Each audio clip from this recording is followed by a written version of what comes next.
Hello po mga kababayan, kamusta po kayong lahat? And once again, welcome back to another episode of Simply Talkies Vlog. Eto muli tayo mga kababayan, almost Thursday na po sa ating bansa. Ito po ay video premiere, so makaka-engage lang naman tayo sa chat box ng video na ito. At paalala lang po sa lahat, tayo po ay nagla-livestream between the hours of 8 or 9 p.m. Philippine time. Kung nasaang parte po man kayo ng mundo, time check nyo na lang po. At ganun din ang ating video premiere. As much possible, dalawang video sa isang araw, 7 a.m. and 12 p.m. Philippine time. Okay, so ang pag-uusapan natin, mga kababayan, ay ito pa rin pong si Pangulong Bongbong Marcos. Ito po ay tungkol dun sa fake news, tungkol kay Alice Guo at yung kay Kibuloy. Lahat po ito ay meron pong statement ang Pangulo at isasama natin dito yung isang statement naman ni Risa Hontiveros tungkol po dito kay Alice Guo at yung mga nagpatakas tumulong kay Alice Guo. And also, meron lang po tayong ibibigay na 2 cents sa ating Pangulong Marcos tungkol po sa issue ng West Philippine Sea. Hopefully, hindi po kayo masaktan dito kasi ito lang po ang aking obserbasyon. Okay, ito po ay ang ating opinion. Hopefully, hindi po kayo masasaktan kasi medyo matutusens natin ang Pangulo dito. Pero bago po tayo magpatuloy, tayo po ay magbibigay-pugay at pasalamat sa lahat ng ating channel members, followers, subscribers, nagda-like at nagsishare ng ating mga videos, sa mga nagbi-video replay, sa mga nagsishare ng kanilang blessings through super chat, super stickers, and super thanks, the likes of Ate Ines Galsote and Ate Beth M. Sa ating live stream po kanina, that was Wednesday morning here sa Northern America, sila po ay nagpa-super chat. Okay, ganun din po sa mga nakakasama natin sa ating video premiere and live stream. Maraming salamat po sa inyo, hindi ko na po kayo maisa-isa. May special shoutout natin ang ating mga OFWs, sa mga nakikibaka sa hirap ng buhay na hindi nagrereklamo tulad ng mga DD-shet, mga maisog, mga walang kwentang mga grupo at mga kojik, kulto ni Judas at Jezebel. At ganun din po sa mga men and women in uniform, Saludo po sa inyo and maraming salamat for protecting our freedom. And to remind everybody, freedom is not free. At meron po tayong special guest ngayon. Nandito po ang inyong Mama Lenlen. Ito pong si Tamil Mil, iyakin to wag na to. Ito na lang si Mama Lenlen. Okay, so meron lang po tayong 4 na article dito.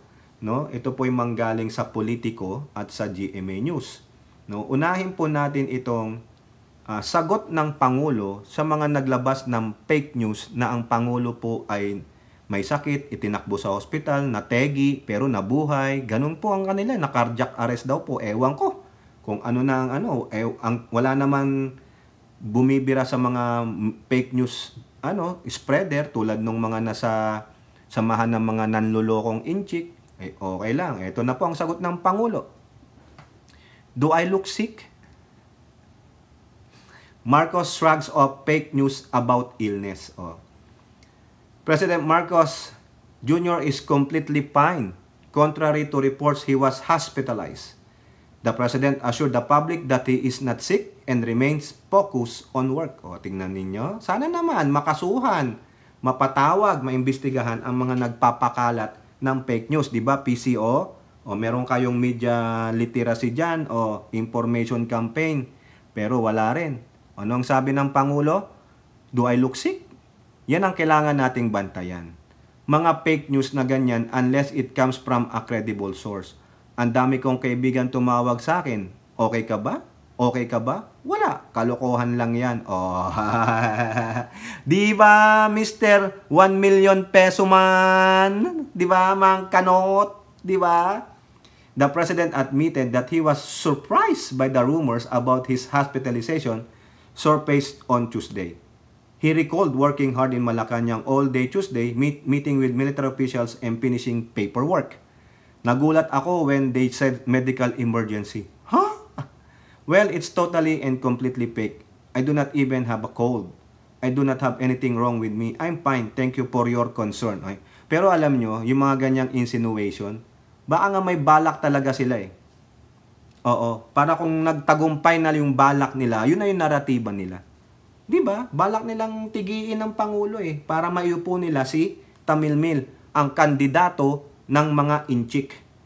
Ang pinili ng inchik para irepresenta ang interest nila sa ating bansa, lalong-lalo na sa West Philippine Sea. Itong mga inchik, ginugulo tayo sa mainland eh. Kung ano-anong mga issues ang ibinabato nila gamit ang mga tauhan nilang Pinoy. No? Para po magawa nila yung gusto nila sa West Philippine Sea. Hindi pwede yan. Pero dyan sa West Philippine Sea, medyo magbibigay tayo ng 2 cents sa ating Pangulo. Okay? Now, so malinaw walang sakit ang Pangulo. Yung mga samahan ng mga nanlolokong inchik, yan ng mga fake news maker, lalo na yung may 1 million peso man. Di ba? Wala lang. Nakapagbigay lang siya ng naratiba. Malaya naman yon. Hindi niya alam. Ang freedom is not absolute. May karma ka din. Mangkanot. Ikakanot ang ulo mo at ngipin mo. May karma ka din. Tingnan mo, darating sa yan. Tapos iiyak-iyak ka. Kinikorte lang aking freedom. Sino? Ni Miyu. Anong sagot ni Mama Lenlen? Gago. Di ba? Pasok tayo dito sa GMA News, no? Ito pong balita na to, nagsalita po ang Pangulo tungkol sa pagkakahuli kay Alice Gu diyan po sa Indonesia kahapon. Di ba ang sabi ng Pangulo nung nalaman niyang nakatakas si Alice Gu? Heads will roll. Mananagot ang sino man kahit na sino pa siya. Pag napatunayan, they aided, meaning they helped Alice Gu to escape sa ating bansa. Okay? Anong sabi niya? Marcos, on those implicated in Alice Gu's escape, you'll pay the price. Yan. Lahat po ng mai-implicate dito, base na rin sa investigasyon ng NBI, ng DOJ, mananagot po kayo. Pag napatunayan na tinulungan nyo itong si Pretty Woman na tumakas kasama ang mga cohorts niya like Cassandra Leong at Sheila Gu at Wesley Gu, walang sisinuhin dito. Kung kapatid ng Pangulo yan, dapat hindi sinuhin. Sino pa? Sabi ng Pangulo. Those implicated, you'll pay the price. Tingnan nyo, yan ba? Yan ba yung kasangkot ni Cassandra Leong? Di sana sinabi na ni Cassandra Leong, executive session po. Ang presidente po ang may kasalanan. Wala eh. Di ba? President Ferdinand Bongbong Marcos Jr. on Wednesday said those who helped dismiss Banban Tarlac Mayor Alice Gu escape the country will surely face charges. Ito ang sabi niya. All of those who are implicated in assisting Alice Gu to leave the Philippines illegally as a fugitive from justice will certainly pay the price. Ang tanong ninyo, sino sisibakin? Hindi lang namin sila sisibakin. Kakasuhan pa namin sila dahil ang kanilang ginawa ay labag sa batas at against all the interests of the Philippine judicial system. Correct. When asked who are these personnel, Marcos said, you'll find out soon enough. Mukhang may intelligence na po ang Pangulo. Remember, may National Security Council yan. Merong National Intelligence. Yung NICA, meron yan, funded yan. Diba? Marcos said the government is already finalizing the arrangement to bring Go back to the Philippines sometime today. They're implementing the legal orders that were sent to them by the court, and that is to bring back the fugitive Alice Gu to the Philippines. So that is what are they doing. Sabi ng Pangulo, you will soon learn. Pero alam ko may alam na sila. Inaayos lang yung paperwork ni Alice Gu para maibalik sa ating bansa, ma-extradite siya. Okay, so yun ang sinabi ng Pangulo, walang sisinuhin. Okay. Ngayon, isama na rin natin itong mga kababayan dahil nagsalita na rin ng DOJ, isama na natin ito galing ng politiko. Hindi tama. Remulla upset. BI Chief Tansinko did not alert him about Alice Go escape. Ay nako, delikado ka, Tansing ko. Delikado. Justice Secretary Remulla on Wednesday expressed displeasure that the Bureau of Immigration kept him in the dark about dismissed Banban Mayor Alice Go fleeing the country. Dapat si Tansing ko mag-isa sa Senado. Yan ang tanongin nyo. Bakit hindi nyo po in-inform ang DOJ? Di ba dapat interagency kayo? Di ba nagtutulungan kayo? Bakit na left off the dark ang DOJ ng BI? Kung alam na ng BI na umalis itong si Gu, bakit hindi niya kagad in-inform ang DOJ? Oh, di ba? Ano? I'm sorry po. Nakalimutan. It's a white lie. Yari ka. Sabi ni Remulla, hindi tama yung ganong klaseng asal na hindi mo papaalam sa DOJ Secretary yung nangyari sa opisina mo. The lack of unification has strained their relationship with Remulla, admitting they are no longer on speaking terms. Ay, yari. Tiyak may masisibak dito.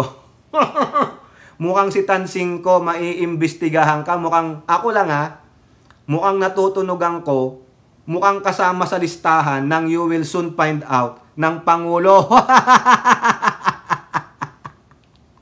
Marahil alam niya matagal yan bago ko nalaman. Nga naman. Why did you keep them in the dark? Kasi pumalpak ka? Or kasabwat ka? Ayan, mamili kayo mga kababayan. Tansing ko, sinasabi ko na nga ba eh. Ha? Oh, yari ka. Yari ka. Ito pa ang sabi niya. Meanwhile, Remulla said investigation continues to determine who helped Gu escape the country. The secretary said those in government will not be spared, including those in the Immigration Bureau. Galit na galit. Mukhang ano nga ito? Mukhang may intelligence report na talaga na the Bureau of Immigration has something to do with it. Di ba, Elora? Kasi yung kwento nung si Sheila Gu almost one day silang nag-travel sila Elora, kinekwento sa akin ni BFF dun lang daw sa kung saan sa Palawan, papuntang Sabah, Malaysia, 9 hours lang through boat bakit sila nagpaikot-ikot sa West Philippine Sea? Baka naman Elora, hinahanap si Tokis. Ay gago kayo ha, huwag yung galaw-galawin si Tokis. Remulla also cautioned that those involved in the pastillas scheme or the escorting of foreigners in the BI are also involved in sneaking out aliens. Hindi pa rin naaalis yan. Talagang nakaplantilya yung mga kawatan dyan, yung mga, ano tawag doon, kartel dyan sa airport. Oo, kalakaran na, hindi na mababago unless otherwise there is a steeper penalty for these idiots, for these criminals. Ano yung steeper penalty? Ha? Di, death penalty. Ikaw ba naman mag-hardware ng criminal or illegal aliens, sneaking out aliens na pinaghahanap ng batas? Di ba? Aiding and abetting kayo dapat 20 to 30 years. Tapos yung mga nahuhuling nangungulambit dyan, nanghihingi ng, sir, pang water bottle lang. Gago. Kaya dapat, Ramon Ang, iti-take over na po yan ng SMC ni Ramon Ang Tama po ba ako? Ay, correct nyo ako. Pagagandahin daw ni Ramon Ang. Pero, we have to pay for yung pagtaas ng fees. Kung maganda naman, mawawala yung mga katulad nitong pastillas, nawawala ito yung mga pagnanakaw, pangungulambit ng mga immigration officers dyan. Why not? Ako, willing akong magdagdag ng bayad kung totoo namang hindi ako mapeperwisyo. Tama, mali. Yung excessive na scanning na lang ng mga gamit ninyo. Yung pag-check-in lang sa isang airline, kailangan mo pang buksan yung bag mo para malaman nila kung anong laman. Kung may mga ano ka dyan, mga toys ka dyan, di nabulat-lat, ay, may toys. Di ba ganon? Bakit kinakailangan pambuksan? Daraan naman sa x-ray machine yan kung may illegal o wala. Di ba? That is so embarrassing to open your luggages in front of the public. Di ba? Let the scanner do their job. Di ba? Dumara naman yan sa scanning Di ba? Bakit may ganun pang protocol? Mga usi lang kayo eh. Baka naman gusto nyo lang tiktikan kung anong magandang mahalalagang laman ng bag para dun sa mga porter ng bag, tinitiktikan nyo na. Ito, ganitong tinan mo to ha. Padala ko sa'yo picture. Ito yung bag na merong lamang mga alahas o magagandang gamit. Ganon eh. Di ba? Pwede bang matanggal yan, Mr. Ramon Ang? O tapos, yung excessive na X-ray ng gamit, isa lang. Tapos na. Di ba? Hindi. Pagpasok mo, may toot. Tapos mo mag-check-in sa immigration. Tapos mo immigration, another toot.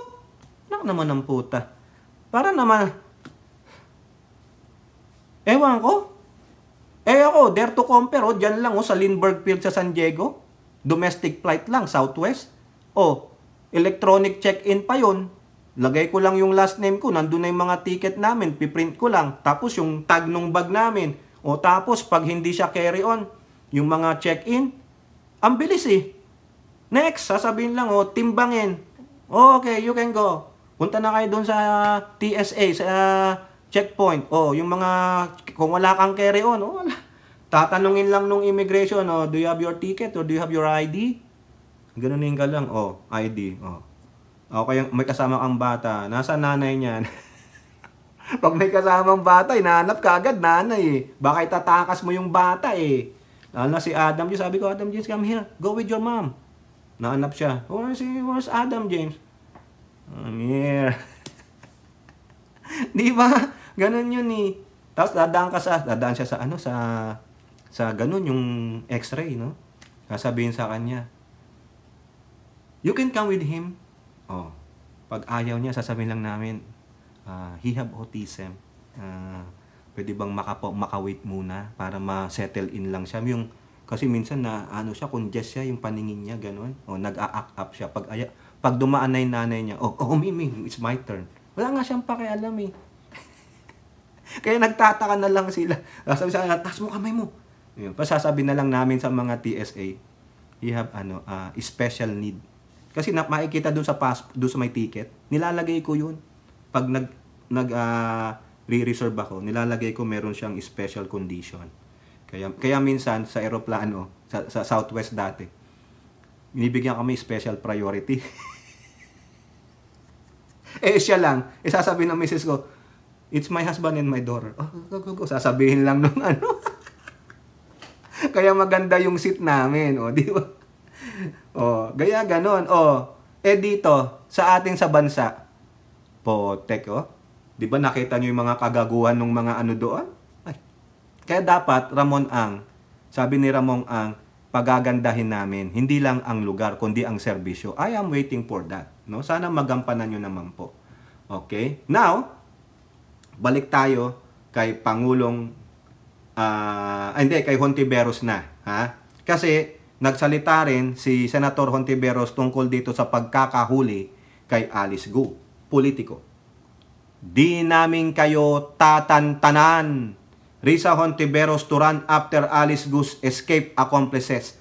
Parang sinusuportahan niya yung sinabi ng Pangulo. Kahit na sino pa ang kasangkot dyan, hindi kayo patatawarin. Mananagot kayo, heads will roll. Sabi ni Hontiveros, hindi namin kayo tatantanan. Senator Hontiveros hailed the arrest of fugitive former Mayor Alice Go in Indonesia, vowing to hold accountable those who helped her escape. Yari na. Bureau of Immigration. Delikado kayo. Galit si Rimulya. They're not in a speaking term. Tingnan ninyo. Gago yung Bureau of Immigration. Tinago nila yung kapalpakan nila. Kasi alam nila mapuputukan sila eh. Alam nyo naman yan. Whether sa immigration or sa ports authority. Yung mga port natin dyan, Coast Guard, kasama yan.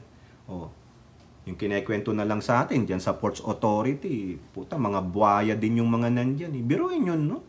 Kaya nga yung mga yan, hindi na alintana yung mga monthly or 15-30 na sahod nila. Because of SOP. Magkano yung sa akin? Nakasobre na. Doon, punta ka doon. Doon sa window na yun. Doon mo ilaglag. Ganon. Para pong may drop box for donation. Putang ina. Sorry po. No? The former mayor expected to be flown back to the Philippines to face the trafficking and money laundering charges filed against her. May filing na pala. Delikado to. She was able to flee the country via the back door despite an immigration lookout bulletin issued against her. Hontiveros extended her thanks to all law enforcement agencies involved in the arrest of Gu.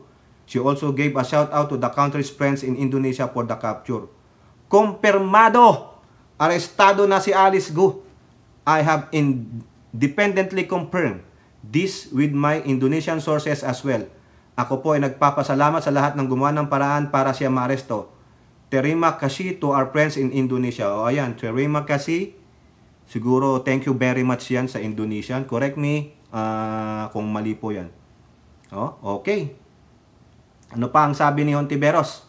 Inaasahan ko ang pagharap ni Gu Huping sa hearing sa Senado sa lalong madaling panahon.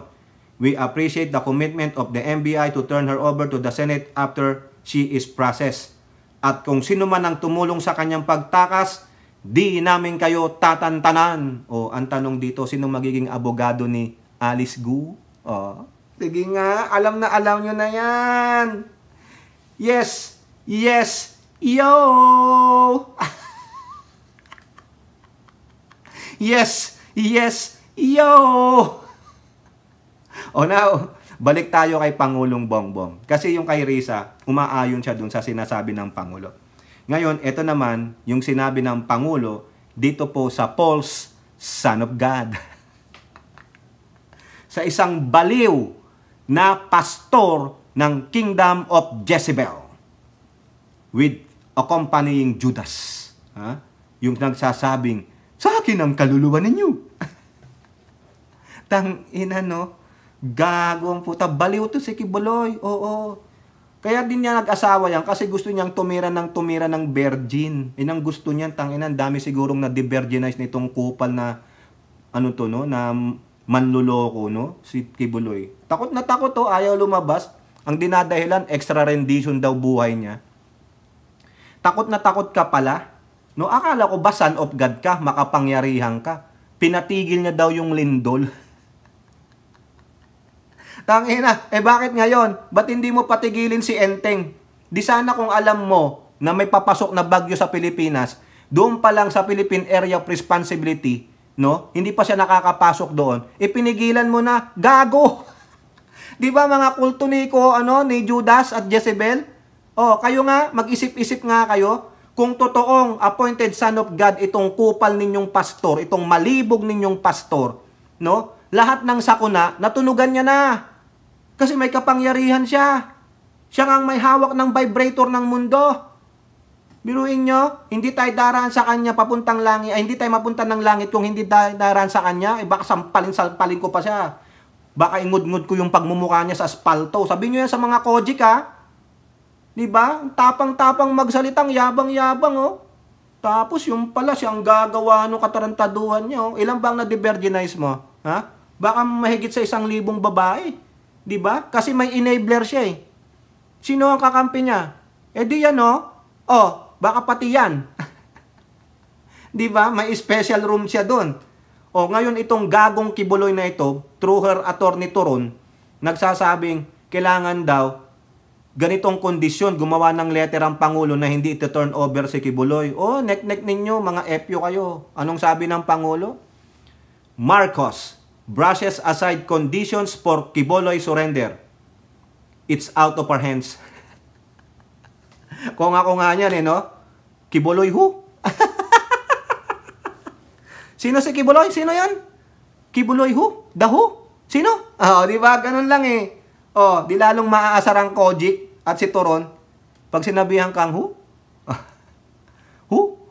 Ibig sabihin, hindi ka nagmamater. Dahil ikaw ay bulaang apostol, bulaang anak ng Diyos. Mabuti nga sa iyo yan, karma mo yan. Ito ang sabi ng Pangulo. The conditions set by fugitive Pastor Kibuloy for his surrender are immaterial since the case is now before the court. Ayun ang sabi ng Pangulo. Di ba? Buti nga sa iyo. It is out of his hands. Wala nang magagawa ang Pangulo dyan. And why do you think the President will help him? Ano yon? Babrasuhin ng Pangulo tulad ni Digong yung ginawa niya? Na mas above the law siya? Ano siya? Didiktador, kunudler ng kriminal, Biruin mo may mga legit na biktima na galing mismo doon. Kamiyembro niya. Tapos babrasuhin ng Pangulo? Anong palagay nyo sa Pangulong Marcos? Sinasabi nyong diktador? Kayo lang yun na SMNI. Gunggong pala kayo eh. Si Kibuloy, ang diktador. Si Kibuloy ay rapist. Diba? Ang tapang-tapang niyang magsabi ng mga bulaang salita niya, hindi niya pala mapanindigan. Dahil inalagaan siya ni Digong. Ang diktador na Digong, tapos gusto nyo, brasuhin nyo ang Pangulo. Sino kayo? Sino kayo? Diba? Who is Kibuloy? The false son of God. The rapist. Oh, diba? Parang hindi niya yata masyadong naintindihan ang proseso ng nag-issue ang korte ng bench warrant or warrant of arrest. It is out of our hands already. It is in the court's hands. Oh, tama. Kailangan ng kausap niya ang korte dahil ang executive, ang papel lang namin ngayon ay arestuhin siya. So all of these conditions that he's putting in are immaterial. Correct. Hindi pwedeng saklawan ng executive yung trabaho ng judiciary. They are co-equal branch of government. But you want the sitting president to meddle with your case? Ano ka? Special ka? Hindi ka special, Kibuloy. Special ka na anak ng demonyo. Gago. Niloko mo lang ang mga tupa mo. Yung tupa mong nabulag ng husto sa'yo. Oh. Diba? Gago. Animal. Kailangan ang kausap niya ang korte dahil ang executive, ang pwede lang ito ngayon. O tama, nabasa ko na yan, no? Kausapin niya ang korte, hindi ang executive. Walang papel ang executive sa anumang desisyon ng judiciary. Gago. Mamasamain mo pa ang presidente namin, gagawin mo pang diktador. Ano nangyari pag naging diktador ang Pangulong Marcos namin? O, pasok ang CHR, pasok na naman ang Makabayan, o rally dito, rally doon. Gago pala kayo eh. Di ba trap yan mga kababayan? Trap yan. Tinatrap nila ang Pangulo na makialam, mag-issue ng order. Hindi.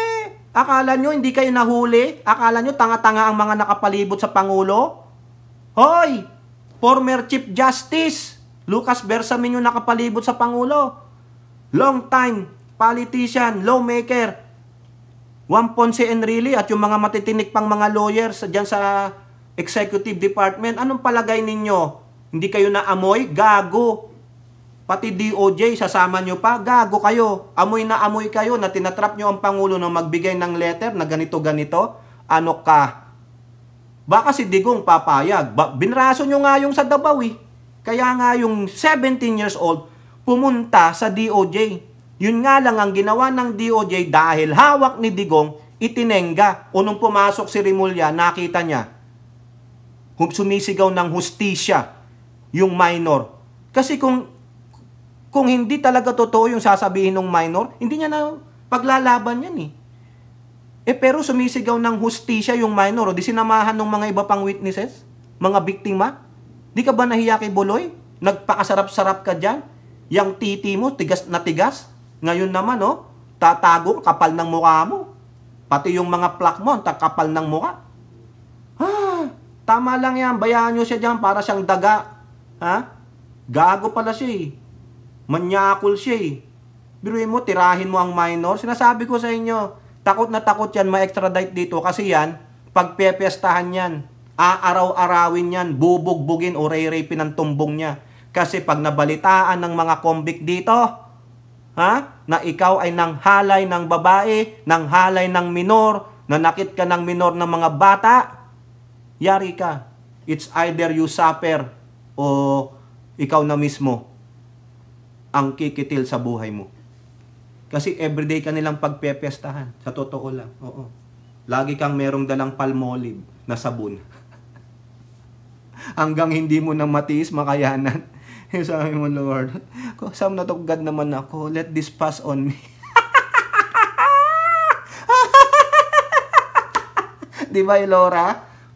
Now, mga kababayan, ito na yung winaringan ko kay kanina. Sabi ko sa inyo kanina, magbibigay tayo ng 2 cents natin dito kay Pangulong Bongbong Marcos tungkol sa West Philippine Sea. Alam nyo naman ako, advocate ako ng West Philippine Sea, yung atin ito. Pero hindi ko po nagugustuhan, lalong-lalo na, ang ginagawa ng Chekwa recently. Natapos tayo sa Ayungin, nagkasundo sila. Ngayon naman, itong Iskoda Shoal. Kasi sabi ni Elora, ito palang Iskoda Shoal ay malapit doon sa mga ninakaw nilang isla tulad ng Subi, Mischief at Pieri. Gusto nilang iduktong yung Iskoda Shoal, probably dyan yata yan sa Subi, para gawin na naman nilang base extension nila. Pero binabantayan po ng Coast Guard natin. Ang matindi, binangga ng Coast Guard nila yung BRP Teresa Magbanwa. One of the longest, 97 meter po yan. Sabi nila, tayo ang bumangga. Gago pala kayo eh. Nakatenga eh. Nakaangkla yung Teresa Magbanwa. Paano babanggain ang barko ninyong mga gagong Chinese Coast Guard? Anong ginawa ng gobyerno? Diplomatic protest. Ang kinaaasar ko lang mga kababayan, ito siguro magagalit kayo. Puro na lang tayo diplomatic protest, Pangulong Bongbong Marcos. Bakit hindi natin sila bawian? Ito sinabi ko na rin to matagal na, pero ayaw ninyo kasi ayaw nyo ng conflict. It's not a conflict. Hindi naman tayo makikipagbarilan sa kanila. Tama nga si Robin Padilla dati. O pwede ba natin i-water cannon na rin lang? Water cannon tayo. Pwede rin ba natin silang bungguin? Tulad nung nangyari na yung, naalala nyo, naputulan ng daliri? Sumampa, binutas yung ating mga rubber boats? Wala lang. Para lang tayong mga basang sisiw na pilit na binubulin ng Chekwa. Pero tayo, binibigay naman natin lahat. Puro diplomatic protest. Mind you, we already filed 43 diplomatic protests. Wala naman, tatawanan lang tayo ng China. Wala ring magagawa ang international community. All they have to do is side with us. Pero what they gonna do? They'll just voice out. Kung yung ibang bansa nga, tingnan nyo ang Vietnam, sila mismo, binangga nila yung Chinese Coast Guard. Walang nagawa ang China. O di magpal ka ng diplomatic protest, at least nakaganti ka. At least alam nila, hindi ka nila bubulihin. Kaya mong pumalag. Nung panahon ni Apo Lakay, sa totoo lang, tayo ang siga dyan eh. Sa South China Sea. Binobomba ng ating barko yung mga istrukturang tinatayo, mostly ng mga Vietnamese. Takot sila noon kay Pangulong Ferdinand Marcos Sr. O bakit ngayon, Pangulong Bongbong Marcos? Yung tatay mo, pinalagan tong mga to, itong mga pirates of the West Philippine Sea. Pero bakit ikaw? Maglagay ka na ng water cannon sa ating mga Coast Guard. Mano pa ang training? Mano pa ang training ng mga Coast Guard na yan sa water cannoning? Ang dami nang napipinsala ang Chinese Coast Guard eh. Nagtatapang-tapangan sila. Pakita naman natin na matapang din ang mga Pilipino. Hindi na lang basta-basta yuyuko. Huwag naman magpaka Jose Rizal masyado. Ito lang yung take ko. Ito na kasi, it's very frustrating. Kinakailangan ba may mamuputol ulit na daliri? Ano lang nakuha nung naputol na daliri? Dinaig pa siya ni Yulo. Yun. Super milyonaryo o bilyonaryo na nga. Pero yung naputulan ng daliri, isang medalya? Isang thank you? Isang bar sa kanyang ranggo? Ganun ba? Tutubo ba ulit yung daliri niya? Gumanda ba buhay niya dahil naputulan siya ng daliri? Ilan pang mga water boats ang masisira? Ilan pang barko ng Coast Guard ang masisira? Ilan pang mga yamang dagat ang sisirain ng mga Chinese fishermen? Bakit na hindi nyo mapaalis yung mga nakatenggang mga Chinese militia vessels dyan? If they can do it, why can't we? Di ba? Ganun na lang. Lagi na lang tayong bow down. Nasaan ang tapang ng Pinoy? Kung ang Japan nagagawang i-water cannon yung mga Chinese fishermen or coast guards ng China, South Koreans, ganun din. Bakit tayo lang Pilipino? Tayo lang dyan. Sa West Philippine Sea na sinasabi nating atin, tayo pang nagpapabuli sa sarili nating teritoryo? No wonder, kayang-kaya tayo ng mga Chekwan pasukin maski na sa mainland. Patpilit nila tayong ginugulo sa mainland para maiwasan yung issue sa West Philippine Sea. Hanggang kailan, Pangulong Marcos, magiging timid ka? Di ba? Hanggang kailan mo uutusan na ano pa rin tayo, pasensya. Di ba? Pinagtatawanan ka ng mga Chekwa, kayang-kaya naming sirain yan. Mapapaalis namin kayo dyan. Tayo ang nagagastuhan, tayo na peperwisyo, Pangulong Marcos. Sila wala, tuwang-tuwa pa. Pinagtatawanan ka dahil you have a weak president. Parang ginajustify mo ngayon yung sinabi ni Prime Minister ni Baal that you are weak. Ipakita mo naman sa mga Chekwa because they're the one that doing the dirty job, no, sa ating bansa.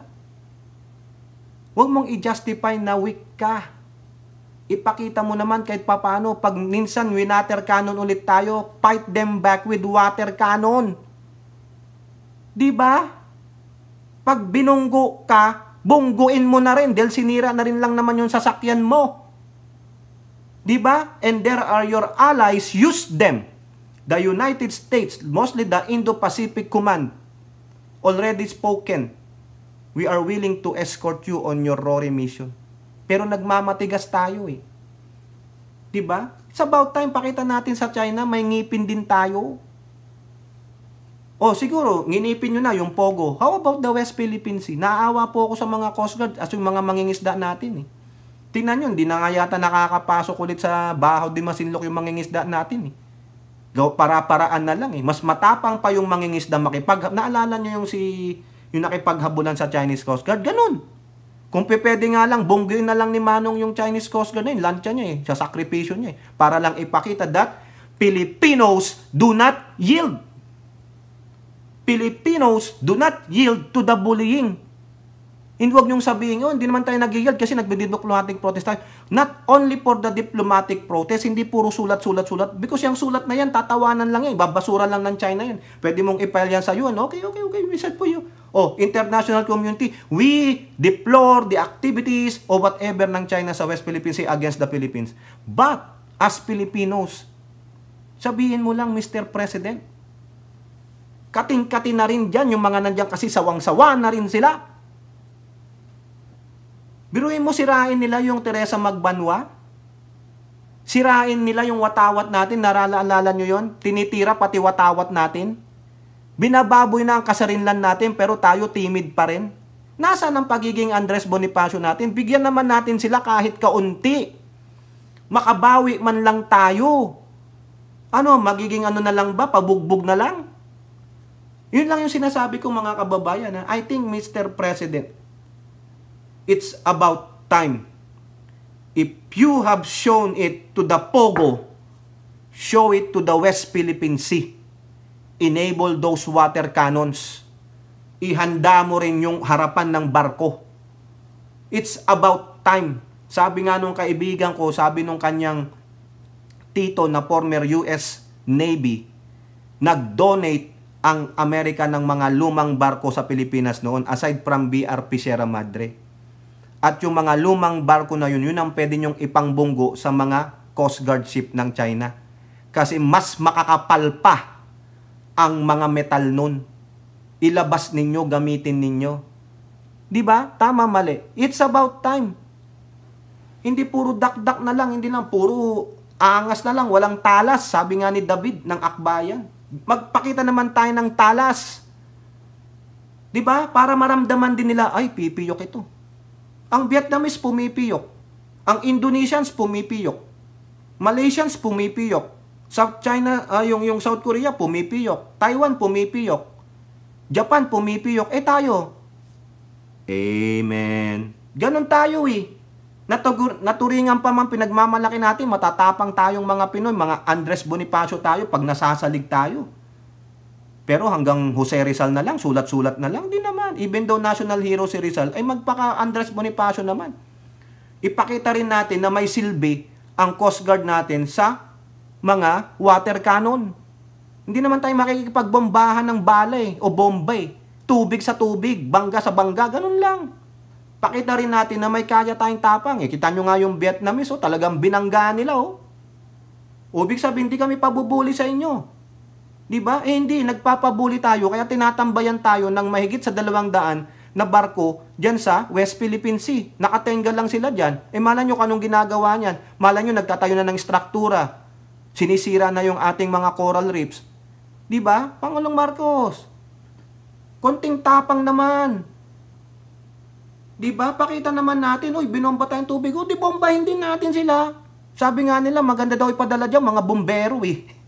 Mga sanay kung paano manira ng tubig eh. Di ba? O, binangga tayo. Ganggain mo rin sila. Ha? Di ba? Ganun lang. Tinutukan ka ng kutsilyo, ditutukan mo ng itak. Ang dami nating itak dyan, mga gawang Batangas pa, oh. Yun lang po yung sa akin. Sana wag kayong magalit kasi nakaka-fed up. Mga kababayan, lalo na dyan sa Zambales, oh, daming mga dredger. Napapabayaan nyo na naman ang Zambales. Paano yung LGU rin dyan? Walang kwenta. Di ba? Oh, sanla kaluluwa sa mga tiyakwa, no? Yung mga pera ng tiyakwa, napakalaki. Paano mga adik sa kwarta? Oh, pasensya naman po, no? Sa mga Marcos supporters na tulad ko at sa mga Marcos loyalists. Yun lang po yung sa akin. Ano na po ako, fed up na ako eh. Kahit na anong batikos ko sa tiyakwa sa panggagago nila sa ating mga Coast Guard, sa ating maritime dyan sa West Philippine Sea. Kung patuloy lang na puro diplomatic protest, wala eh. Tatawanan lang tayo ng tatawanan. Oo, walang mangyayari po eh. Buti sana kung may nangyayari sa UN eh. Pinanghawakan na natin yung 2016 arbitral law rin. We have to enforce that. Pero sila pa rin ang siga eh. Dapat tayo ang siga dyan eh. Parang si Pangulong Marcos Sr. lang, tayo ang siga nung panahon na yun. Eh bakit ngayon? Naging para tayong mga tuta? O di ba? O kayo po, ano pong inyong masasabi? Comment down below and don't forget to like and share. Hope to see you in the next videos. Bye-bye. God bless.